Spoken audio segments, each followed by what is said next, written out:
Ce besoin-là, si on ne répond pas à ce besoin, Wallahi ya akhi, tu peux posséder tout ce que tu veux, tu ne seras jamais heureux. Tu peux posséder tout ce que tu veux, tu ne seras jamais heureux. C'est impossible. Parce que ton âme aura toujours faim. Parce que ton âme ne sera jamais satisfaite. Et même si tu satisfais ton corps ou même si tu satisfais des passions, dans tous les cas, ton âme restera vive. Alhamdulillahi nahmaduhu wa nasta'inuhu wa nastaghfiruh. ونعوذ بالله من شرور أنفسنا ومن سيئات أعمالنا من يهده الله فلا مضل له ومن يضلل فلا هادي له وأشهد أن لا إله إلا الله وحده لا شريك له وأشهد أن محمدا عبده ورسوله صلى الله عليه وسلم أما بعد.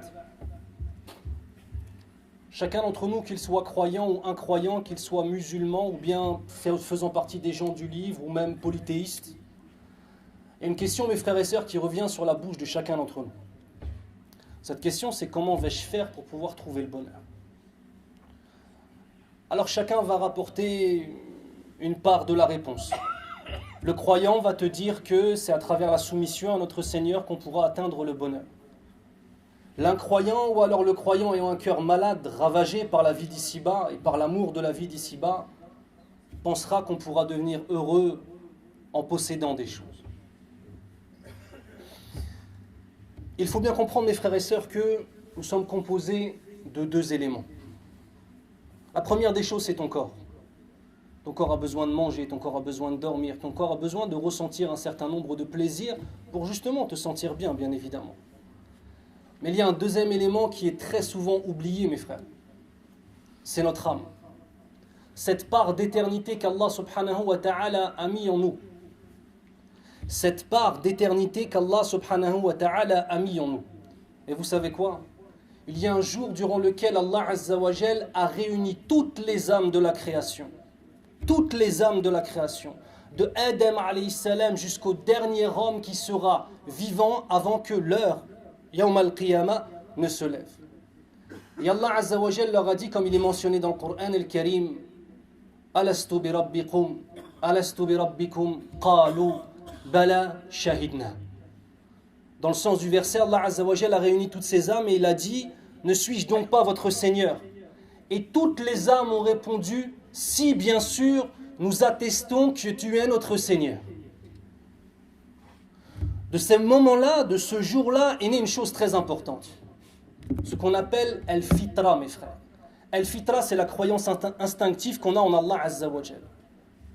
Où que tu ailles sur cette terre, peu importe la civilisation que tu trouveras, tous les hommes ont toujours cru en une divinité.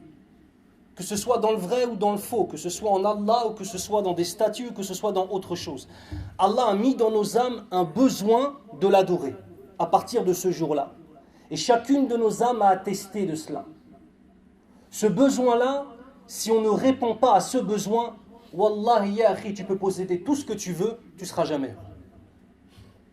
Tu peux posséder tout ce que tu veux, tu ne seras jamais heureux. C'est impossible. Parce que ton âme aura toujours faim. Parce que ton âme ne sera jamais satisfaite.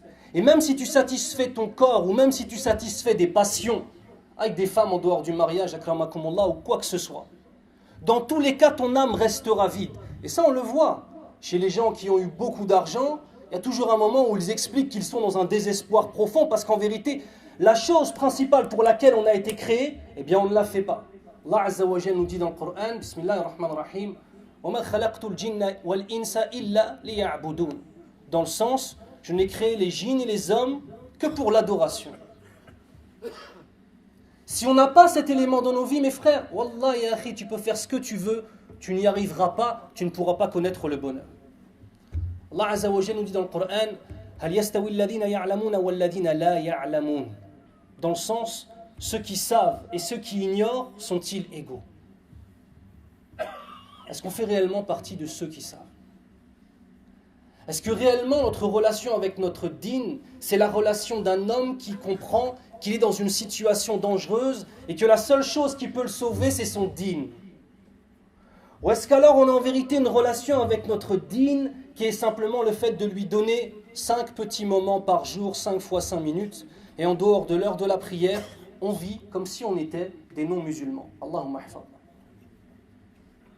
Est-ce qu'on vit l'islam? Ou alors est-ce que l'islam, on se tourne vers lui simplement 5 fois par jour? Et ensuite, dans notre façon de parler, dans notre façon de vivre, dans notre façon d'acheter, dans notre façon de vendre, dans notre façon de travailler, dans notre façon de marcher, dans notre façon de nous adresser aux autres, les musulmans et les non-musulmans. Est-ce que dans tout ça, on est des musulmans ou pas? La problématique, mes frères, c'est quand on se fixe des faux objectifs. Où on a l'impression que simplement le fait de prier va faire de nous des hommes et des femmes pieuses. Non, ça c'est une condition, c'est un élément. Si tu ne l'as pas, c'est sûr, tu ne peux pas être pieux si tu ne pries pas, c'est une certitude. Mais est-ce que ça s'arrête là? Il faut qu'on travaille sur nos âmes. Et pour pouvoir réellement travailler sur nos âmes, il faut qu'on comprenne vers quoi se dirige cette vie d'ici-bas. Il y a le masir, comme Allah Azza wa Jalla nous dit, dans le sens, c'est vers moi que sera le retour. Ça veut dire qu'un musulman, c'est une personne qui est intelligente. Parce que le musulman ne voit pas simplement ce qu'il y a en face de lui, il voit ce qu'il y a derrière. Lorsqu'il est face à quelqu'un, il voit cette personne comme étant une créature d'Allah Azza wa Jal, qu'il soit musulman ou non musulman.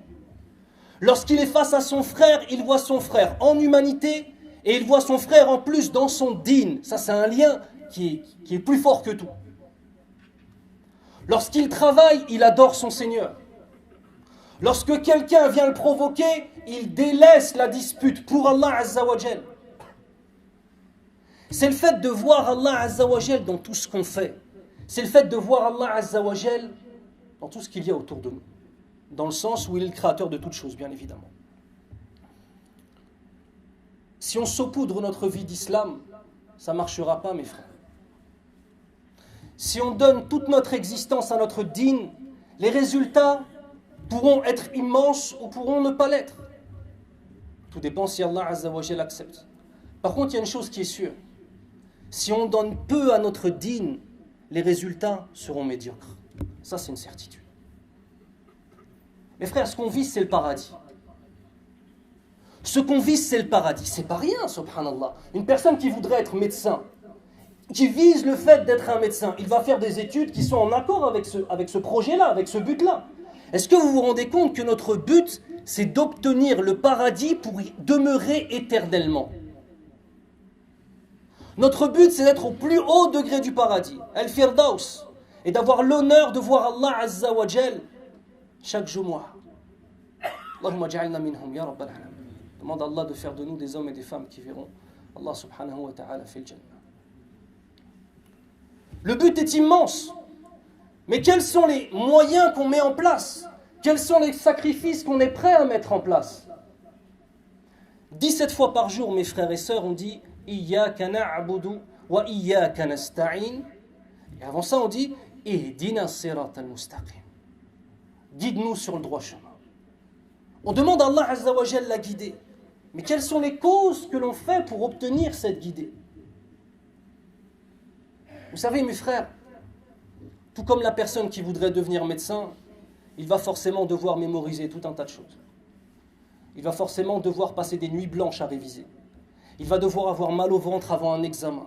Il va devoir passer des examens avec des médecins, avec des chirurgiens qui vont le zayyir meskin. Il va devoir vivre des choses qui sont difficiles pour pouvoir obtenir. Mais chez les musulmans aujourd'hui, on a l'impression qu'on veut obtenir le paradis, mais ne pas faire de sacrifice. On veut obtenir le paradis, mes frères, on veut se repentir à Allah Azza wa Jal, mais on veut rester le même qu'on était avant. Dans le sens où on ne veut rien sacrifier, mes frères. Akhil Karim, si par exemple la plage et le fait de voir des femmes à moitié nues en face de toi, akramakumullah, c'est une chose qui ne te dérange pas, sache que cette chose-là, tu ne pourras pas l'obtenir au paradis. On a des sacrifices à faire, forcément, puisque en vérité, on est en train de déclarer en tant que musulman, en disant La ilaha illallah, on est en train de déclarer quoi, mes frères? On est en train de déclarer que toute personne non musulmane vit dans une illusion. Et la vie d'ici-bas, comme Allah Azza wa Jal nous le mentionne dans le sens du verset, la vie d'ici-bas n'est qu'une illusion temporaire. On est en train de déclarer ça. On veut obtenir le paradis, on veut obtenir les plus grands bienfaits de la part de notre Seigneur, mais par contre on veut garder le même mode de vie qu'avant qu'on se repente, ou alors qu'avant qu'on commence à faire la prière, ou qu'on décide, Inch'Allah ta'ala, d'être quelqu'un de droit envers notre Seigneur. Mais mes frères, je vous le dis tout de suite, ça ne marche pas. Mais vous savez pourquoi? L'islam, din rijal. L'islam, c'est un digne de bonhomme, mes frères. Et pour être un homme pieux, c'est ça où vraiment, pour devenir un homme pieux, c'est là où vraiment tu vas avoir besoin d'être un homme avec un grand H. C'est pas le fait d'aller vendre des substances illicites. Le premier akkoun de service, ça c'est possible pour lui de le faire. Se battre avec quelqu'un qui te parle mal, c'est possible pour un non-musulman, pour quelqu'un qui n'a peut-être aucune spiritualité. Répondre au mal par le mal, il n'y a rien de plus facile.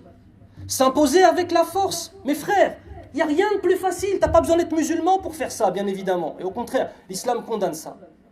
Par contre, savoir être calme quand quelqu'un te parle mal. قال النبي صلى الله عليه وسلم ليس الشديد بسرعة إنما الشديد الذي يملك نفسه عند الغضب. Ce qui signifie l'homme fort. Et qui nous dit ça? C'est aussi important. Qui nous dit ça? C'est pas moi, c'est pas Eric qui dit ça, c'est pas Cheikh Ismaïl qui dit ça. C'est le prophète d'Allah sallallahu alayhi wa sallam. Sallu ala rasulillah. Il nous explique que l'homme fort n'est pas celui qui est capable de terrasser son ennemi. Ça c'est une illusion, t'es pas fort. Quand tu fais ça, t'es faible, ya akhil karim. L'homme fort, ce n'est pas celui qui est capable de terrasser son ennemi. L'homme fort, c'est celui qui est capable de maîtriser sa colère au moment où elle est la plus intense. C'est ça l'homme fort. C'est plus facile de te faire insulter et de patienter, ou bien alors de prendre tes bras et de lui mettre un direct du gauche, akhil karim. Le deuxième est beaucoup plus facile. C'est plus facile de patienter, d'avoir un travail peut-être qui ne rapporte pas beaucoup d'argent, mais qui est dans le halal, qui est dans le licite, ou bien alors être dans l'illicite et en 3-4 jours faire plus d'argent qu'une personne qui travaille un mois. Bien sûr que être droit, c'est plus difficile. Et bien sûr, mes frères, qu'il y aura des sacrifices. Celui, par exemple, qui n'est pas marié et qui se retient et qui préserve sa chasteté, Inch'Allah ta'ala, qui ne va pas avec des femmes en dehors du mariage. Cet homme-là, pourquoi il fait ça? Premièrement, Allah le voit. Pour tous ceux et celles d'entre vous qui peut-être sont assis ici et qui ont des relations hors mariage, si ton père était dans la chambre avec toi à ce moment-là, est-ce que tu le ferais? La chouma, le haya, la pudeur, tu ne ferais pas ça. Allah Azza wa Jal, le Seigneur des cieux et de la terre te voit. Celui qui a créé les cieux et la terre te voit. Devant ton père, une simple créature, tu ne le ferais pas. Mais devant le créateur de cette créature, on va le faire. Allahumma musta'an. Est-ce qu'on dit avec nos langues en vérité ce qu'il n'y a pas dans nos cœurs? Minal mu'minina rijal sadaqu ma ahadu Allah alayhi. Ce qui signifie dans le sens, il y a parmi les croyants de véritables hommes qui ont rendu réel le pacte qu'ils ont passé avec Allah. Et c'est ça, mes frères, l'histoire. Vous savez quoi? Je vais peut-être vous choquer en vous disant ça. On n'a pas besoin de beaucoup de musulmans. On a besoin de musulmans de qualité. On a besoin d'hommes et de femmes qui se sacrifient pour leur dîne. On a besoin d'hommes et de femmes qui, premièrement, travaillent sur eux-mêmes pour ensuite être des lumières pour leur famille et être des lumières pour leurs voisins et être des lumières avant toute chose envers Allah subhanahu wa ta'ala. Alors vous me direz comment on fait. Parce que c'est bien, on parle de choses, c'est bien. Je vais aller au paradis, j'ai envie d'avoir les femmes du paradis. Est-ce que vous savez que les femmes du paradis... Je vais vous donner quelque chose. Moi, je suis converti à l'islam. Ça veut dire quand je suis venu à Din, c'était difficile. Il y avait des choses qu'il a fallu délaisser, c'était très difficile. Tout ce qui concerne les femmes en dehors du mariage, wallah, il y a un hadith, quand je l'ai lu, le dossier, il a été bouclé. C'est quand j'ai lu la description des femmes du paradis. Si tu fais zina, akhil karim, si tu as des relations en dehors du mariage, n'espère pas obtenir ces femmes. Tu ne pourras pas les obtenir au paradis. Hur al-ayn, les femmes du paradis, écoutez bien. Si la salive d'une hur al-ayn touchait l'océan deviendrait sucré. Allahu akbar. Ça c'est ta femme, akhil karim. Hur al-ayn, essaie de la comparer avec cette femme qui peut-être est une tentation pour toi. Bi'idni rabbil alamin, si vraiment on a une foi dans le cœur et qu'on a un yaqin, une certitude, Inch'Allah, la femme de la vie d'ici-bas, on la met de côté. Mais pourquoi? Pour obtenir mieux. Pour obtenir mieux au paradis, Inch'Allah. Allah Azza wa Jal nous dit dans le Coran, Bismillah ar-Rahman ar-Rahim, وَعَدَ اللَّهُ الْمُؤْمِنِينَ وَالْمُؤْمِنَاتِ جَنَّاتٍ تَجْرِي مِنْ تَحْتِهَا الْأَنْهَارُ خَالِدِينَ فِيهَا. ومساكن طيبة في جنات عدن ورضوان من الله أكبر ذلك هو الفوز العظيم. Ce verset nous dit, dans le sens, Allah Azza wa Jal a promis aux croyants et aux croyantes les jardins du paradis, pour y demeurer éternellement, sous lesquels coulent des ruisseaux, ainsi que des maisons magnifiques, et encore une fois, d'autres jardins du paradis. Puis Allah Azza wa Jal finit par « Et la satisfaction d'Allah Azza wa Jal est plus grande ». Et c'est cela qui est le véritable succès, la véritable victoire. Mes frères, les jardins du paradis, est-ce qu'on peut les avoir dans cette vie d'ici-bas? La réponse est négative. Les femmes du paradis, est-ce qu'on peut les avoir ici-bas? La réponse est négative. Les ruisseaux du paradis, est-ce qu'on peut les avoir ici-bas? La réponse est négative. Les maisons du paradis, est-ce qu'on peut les avoir ici-bas? La réponse est négative. Mais regardez, dans la fin du verset, Allah Azza wa Jal nous dit que sa satisfaction est encore plus grande que toutes ces choses-là. Est-ce que la satisfaction d'Allah Azza wa Jal, on peut l'obtenir dans la vie d'ici-bas? La réponse est positive. Ça veut dire que ce qu'on peut obtenir lorsqu'Allah Azza wa Jal est satisfait de nous dépasse même le paradis. Ce que peut obtenir en faisant des sacrifices, en se purifiant, en étant des hommes avec un grand H pour de vrai, mes frères, avec la définition qu'on a donnée à ce qu'est un homme, on peut obtenir dans cette vie d'ici-bas bien mieux que le paradis. قال النبي صلى الله عليه وسلم الدنيا سجن المؤمن وجنة الكافر. Ce qui signifie la vie d'ici-bas est une prison pour le croyant sincère, alors qu'il est un paradis pour la personne qui n'est pas croyante. La vie d'ici-bas est une prison pour le croyant sincère, alors qu'il est un paradis pour une personne qui n'est pas croyante. On a l'imam Ibn Hajar al-Asqalani, rahimahullah, un des plus grands imams qui ait foulé cette terre de son pied béni, rahimahullah. Il a d'ailleurs fait l'explication la plus connue de ce qu'on appelle Sahih al-Bukhari, donc du recueil de l'imam al-Bukhari. Et ce livre-là s'appelle Fath al-Bari. C'est l'explication de référence de Sahih al-Bukhari. Il était du madhab de l'imam al-Shafi'i, rahimahullah. Il avançait dans la rue, il avait fini donc un dars, il était avec ses élèves. Et ses élèves sont autour de lui, en train de lui poser des questions, en train de l'honorer. Parce que comme vous le savez, une personne qui porte de la science, on se doit d'avoir un certain comportement envers lui. Non pas pour lui en tant que personne, mais pour la science qu'il porte, je répète. Non pas envers lui pour sa propre personne, mais pour la science qu'il porte. Avoir un comportement respectueux envers une personne qui porte de la science, c'est avoir un comportement respectueux envers la science. Donc forcément, une personne qui porte la science, on ne peut pas agir avec lui comme une personne qui ne porte pas de science. Le verset, je vous l'ai mentionné tout à l'heure, sont-ils égaux ceux qui savent et ceux qui ne savent pas? Non pas pour leur personne, mais pour la science qu'ils portent. Donc il est en train de marcher et tous ses élèves lui posent des questions. Il est habillé de la plus belle des façons parce qu'il était riche, rahimahullah. Il est parfumé et tout le monde l'honore et on lui pose des questions. Et il y a un non-musulman qui lui voit cette scène. Et cet homme-là faisait un travail qui est extrêmement difficile, qui est celui de presser les olives pour obtenir de l'huile d'olive. Et cet homme-là, donc ce travail-là, il a plusieurs conséquences. Parmi les conséquences, c'est que tous les résidus d'olive finissent par s'incruster dans les traits de la peau. C'est-à-dire la personne, en fait, elle a les mains qui sont complètement noires des résidus. Sur son vêtement, il y a de l'huile. Ça finit même par déteindre sur les rides de son visage. Donc c'est une personne qui est très éprouvée par son métier. Et il voit l'imam Ibn Hajar al-Asqalani, rahimahullah, et comme on dit, il prend le seum. Et il dit, votre prophète c'est un menteur. Kadhiba rasulukum. Votre prophète c'est un menteur. Ibn Hajar al-Asqalani, rahimahullah, s'arrête, net, tous les élèves s'arrêtent, ils se tournent vers lui, regardez. Un homme faible lui aurait sauté dessus, peut-être pour lui faire du mal physiquement. Un homme fort s'arrête et lui parle. Il dit, Ma'abik, qu'est-ce qui se passe? Pourquoi est-ce que tu dis ça? Il dit, Qala rasulukum. Donc c'est un non-musulman, écoutez, un non-musulman qui va être capable de réciter un hadith du prophète sallallahu alayhi wa sallam, alors qu'on a beaucoup de musulmans aujourd'hui, ils ne connaissent même pas une seule parole du prophète sallallahu alayhi wa sallam par cœur. Il dit, Qala rasulukum, ad-dunya sijnul mu'mini wa jannatul kafir. Votre prophète a dit que la vie d'ici-bas, c'est la prison du croyant et c'est le paradis de l'incroyant. Il lui dit, regarde-toi, t'es un croyant, ici t'es dans un paradis. T'es pas dans une prison. T'es bien, t'as de l'argent, les gens t'honorent. Et moi, je suis un incroyant pour vous, musulmans, et regarde ce dans quoi je vis. C'est moi qui suis dans une prison, je ne suis pas dans un paradis.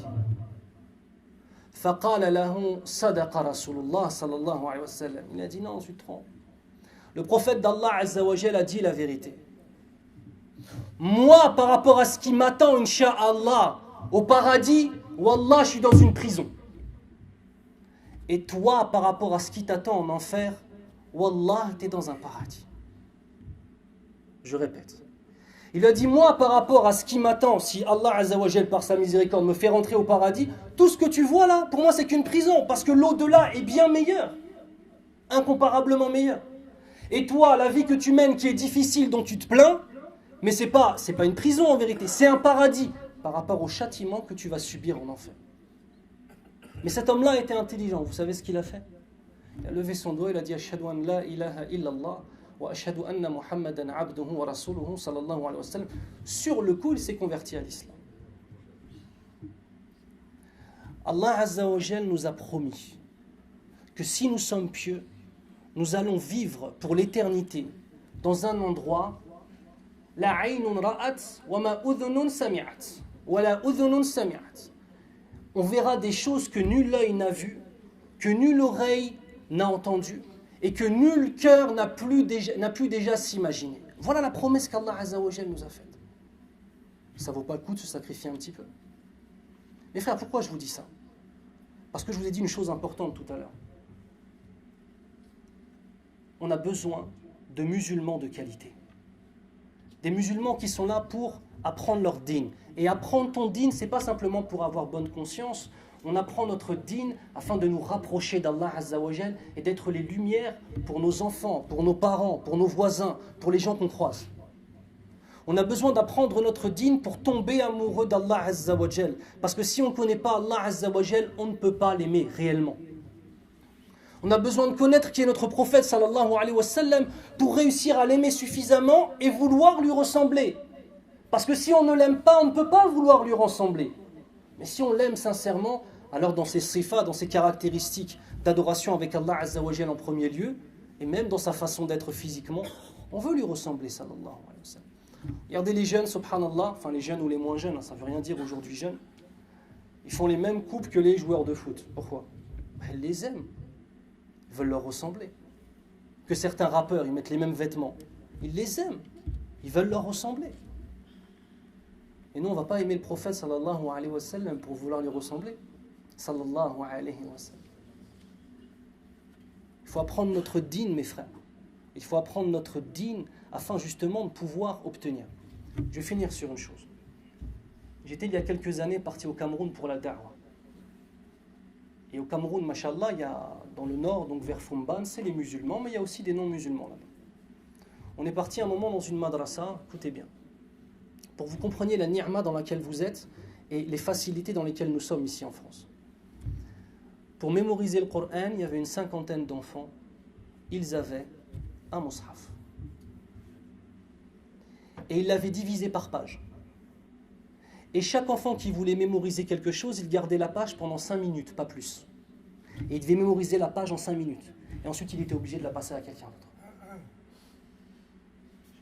Et j'ai vu chez ces gens-là, wallah, un attachement au Coran extraordinaire.